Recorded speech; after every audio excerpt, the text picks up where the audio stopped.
اس لیے یہ رستہ جو پھر صدر دین نے ہم کو بتایا، یعنی امام کی شناخت بتائی، رسول اکرم فرمایا میرے بعد علی تمہارا مولا ہے، رسول اکرم فرمایا علی کو مولا سمجھو، علی سے ہدایت پاؤ، میری جو آل ہے وہ قیامت تک رہے گی۔ ان چیزوں کے نظریے کے اوپر اسماعیلیوں یا شیعوں کے سوا دوسرے لوگ نہیں جانتے۔ تو یہ جو رستہ ہے یہ نجات کا رستہ ہے، یہ ایک ہی رستہ ہے نجات کا، اور دوسرا کوئی رستہ نہیں۔ امام کی شناخت کے بغیر اگر کوئی شخص مر گیا تو رسول اکرم فرماتے ہیں کہ وہ جہنم میں جائے گا۔ یہ میرے الفاظ نہیں ہیں، نبی کریم کے الفاظ، امام کی، اپنے زمانے کے امام کی۔ وَمَن لَّمْ يَعْرِفْ امام زمانہ ہی فقد مات میتۃ جاہلیہ وجاہل فی النار۔ جس نے اپنے حاضر امام کی، اپنے زمانے کے امام کی شناخت نہ کی، معرفت نہ کی، وہ آدمی جاہل کی موت مرے گا، وہ جہالیت میں مرے گا، اور جاہل جو ہے وہ دوزخ میں جاتا ہے۔ یہ وہ حدیثیں ہیں کہ جن کے اوپر کوئی ریفرنس دینے کی ضرورت نہیں، اس لیے کہ مشہور چیزیں ہیں، ان سے کوئی انکار نہیں کر سکتا سوا کہ وہ کہ جو آنکھیں بند کر لے وہ جان بوجھ کے اندھا ہو جائے۔ جیسے کہ وہ آدمی جس کو مولا علی نے پوچھا کہ تم اس وقت حاضر تھے تو کہ تیاری مجھے یاد نہیں، حالانکہ یاد تھا اس کو، کیونکہ اس نے بھی بیعت کی تھی۔ اسماعیلی مذہب کیا ہے؟ سچا اسلام، سچا اسلام۔ بھلا اسلام کا مطلب کیا؟ کون سا مسلمان، کون سا؟ کیونکہ مسلمانوں کے اندر بھی بے حساب فرقے ہیں۔ کون سا مسلمان آج دنیا میں کھڑا ہو کے یہ کہے کہ میرا دین سچا ہے؟ ہم نے اسلام کو بگاڑ کے ایسا کر دیا، پالیٹکس اتنا گھسا دیا مذہب کے اندر کہ آج ویسٹرن کنٹریز کے اندر خدا کی قسم کبھی کبھی شرم آتی ہے اپنے آپ کو مسلمان کہلانے میں۔ میں 5 برسوں سے اپنی وعظوں میں تھوڑا تھوڑا فیوچر کا ذکر کرتا رہا ہوں۔ 5 سال سے میں نے یہ سلسلہ جاری کیا ہے کہ آنے والا وقت اور بھی خراب ہوگا، اتنا خراب ہو جائے گا، اتنا خراب ہو جائے گا کہ اپنے آپ کو مسلمان کہلانے میں شرم آئے گی، اسلام گر جائے گا، اتنا گر جائے گا کہ مٹی کے ساتھ مل جائے گا۔ پھر جب اسلام کی ایسی خراب حالت ہو جائے گی، یعنی مذہب کا تو حلیہ ہی بگڑ جائے گا، پھر اس زمانے کا امام کھڑا ہو کے اسلام کو بچائے گا، کیونکہ اسلام علی نبی کے گھر میں اترا، ہمارے مولانا حضرت امام کے نانا اور دادا کے گھر میں اسلام اترا، حضرت امام کے نانا اور دادا کے گھر میں قرآن اترا، حضرت امام کے نانا اور دادا کے گھر سے ہی یہ 100 کروڑ مسلمانوں نے اللہ کا نام سنا، ہمارے امام کے گھر میں یہ چیزیں اتری ہیں۔ اس لیے باپ کی ملکت کا وارثدار اس کے بیٹے سے زیادہ اور کوئی نہیں ہو سکتا، باپ کی ملکت کے اوپر اولاد کے سوا اور کسی کا حق نہیں ہو سکتا۔ نبی کریم نے اپنی ساری ملکت علی کے ہاتھ میں سونپی، ظاہری بھی باطنی بھی۔ علی نے وہی ملکت تمام اپنے فرزندوں کے اندر سے امام حسین کو، اور اس طرح سے نسل بعد نسل مولانا حضرت امام تک یہ پہنچی، اور یہ ہمارے امام، ہمارے پاک امام ہر زمانے سے یہ بولتے چلے آئے ہیں کہ سلسلہ امامت قیامت تک چلے گا۔ ہمارے ہر امام نے دعویٰ کیا، علی نے بھی کیا ہے، سلطان محمد نے بھی کیا ہے، اور ہمارے حضرت امام نے بھی کیا ہے، اور چھڑے چوک سب کے سامنے یہ دعویٰ کرتے ہیں، رپورٹروں کے سامنے کرتے ہیں، غیروں کے سامنے بھی کرتے ہیں، یہ امامت کا سلسلہ قیامت تک چلے گا۔ امام حاکم نے بھی کی، امام اسماعیل نے بھی کی، امام مستنصر باللہ نے بھی کی، حالانکہ بعد میں ان 3 اماموں کے زمانے کے اندر ہمارے اسماعیلیوں میں سے کچھ لوگ نکل گئے، اسماعیلیوں میں سے اثنا عشری نکلے، اسماعیلیوں میں سے دروز نکلے، اسماعیلیوں میں سے بحرے نکلے، اسماعیلیوں میں سے زیدیہ نکلے، اسماعیلیوں میں سے جعفریہ نکلے، اسماعیلیوں کے اندر سے ہی اخوان الصفا نکلے۔ اسماعیلی مذہب کی تواریخ تو پڑھو، لیکن ہمارے اندر امامت ہمیشہ قائم رہی اور رہی۔ ہر زمانے کے اندر کچھ ایسے لوگ ہوتے آئے ہیں کہ جو فرسٹریٹڈ ہوتے ہیں، وہ تلاش نہیں کرتے کہ بھئی مجھے کسی ڈاکٹر کے پاس جا کے دکھانا چاہیے کہ بیماری کیا ہے، بلکہ یوں ہی پکار کرتے رہتے ہیں میری طبیعت ٹھیک ہے، میری طبیعت ٹھیک ہے، میری طبیعت ٹھیک ہے۔ اگر بھائی طبیعت ٹھیک نہیں تو علاج کرو۔ یہی حال بہت سے اسماعیلیوں کا آج ہو گیا ہے۔ پتہ نہیں لگتا ہے کون سا اسلام سچا، ہمارا اسلام سچا کہ سنیوں کا اسلام سچا، ہمارا اسلام سچا کہ اثنا عشریوں کا اسلام سچا، ہمارا اسلام سچا کہ بحروں کا اسلام سچا، ہمارا اسلام سچا کہ شافعی کا اسلام سچا کہ حنفی کا اسلام سچا کہ وہابی کا سچا۔ تلاش کرو، علاج کرو، دوا لو، کیونکہ دوا کے لیے ہی بیٹھے ہیں۔ لیکن پھر بھی کچھ ایسے لوگ ہوتے ہیں۔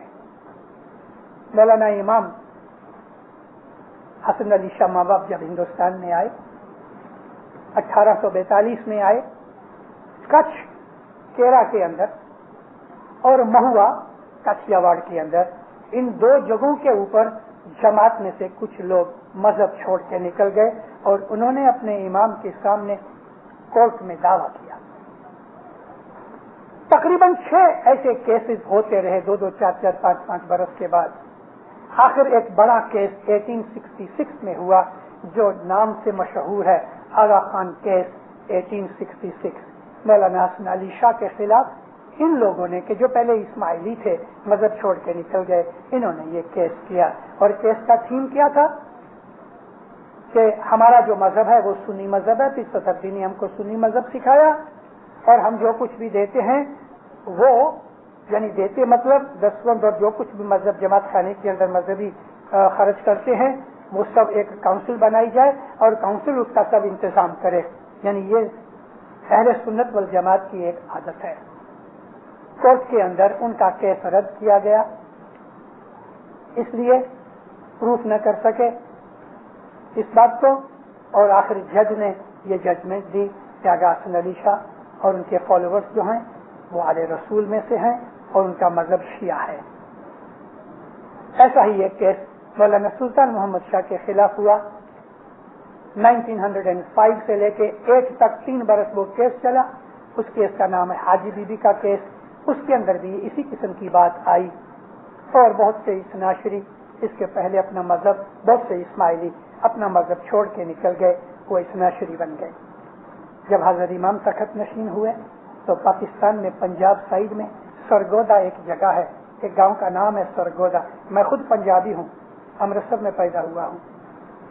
سرگودا میں اپنی اسماعیلی جماعت میں سے ایک ایسا سیکشن نکلا، تقریباً 60-70 آدمی تھے جنہوں نے حضرت امام کی امامت کو قبول نہ کیا، اور انہوں نے پرنس علی خان کو اپنا امام تصور کر لیا۔ حالانکہ پرنس علی خان نے ان کے پاس مشنری غلام علی شاہ کو بھجوایا اور کہا کہ ان کو جا کے کہو میں نہیں، میرا بیٹا جو ہے وہ میرے باپ کی وصیت کے حساب سے تمہارا امام ہے، اس کی بیعت کرو۔ لیکن پھر بھی وہ مانے نہیں۔ جس کو امام مانتے ہیں اگر وہ کہتا ہے تو بھی مان نہیں رہے۔ دیکھا ضد۔ آخر 2 برس کے بعد پرنس علی خان نامدار کی وفات ہو گئی، تو اب تو پرنس علی خان کے بعد مان لو شاہ کریم کو، تو نہیں، ضدی تھے نا۔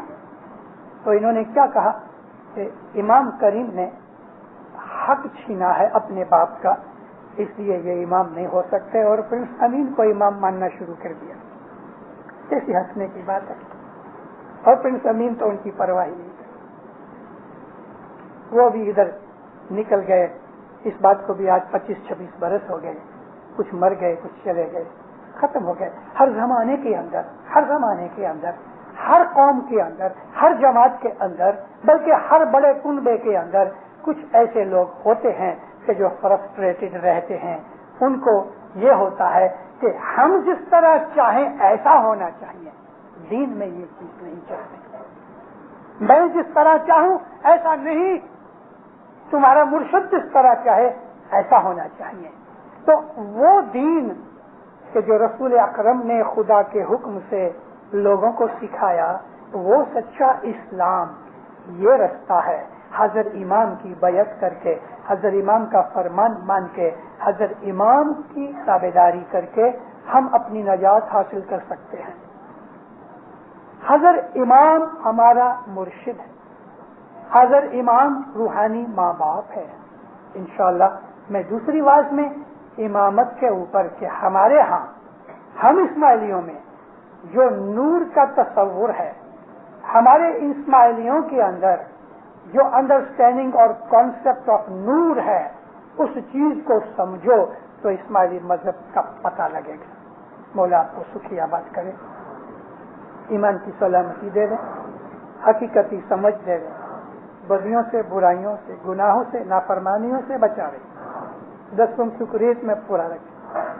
مولا آپ کا علم زیادہ کرے، مولا آپ کو دین دنیا میں برکتیں دے دے، مولا آپ کا ایمان بڑھاتا رہے، آپ کی جان مال میں، آل اولاد میں برکت دے دے، روزی کمانی، تندرستی، عزت، آبرو زیادہ کرے، سکھی آباد بنو، گھروں، کنبوں، کٹمب میں، جماعتوں میں اخلاص محبت دے دے، تمام قسم کی آنے والی بھی آفتوں بلاؤں کو دور ہی رکھے.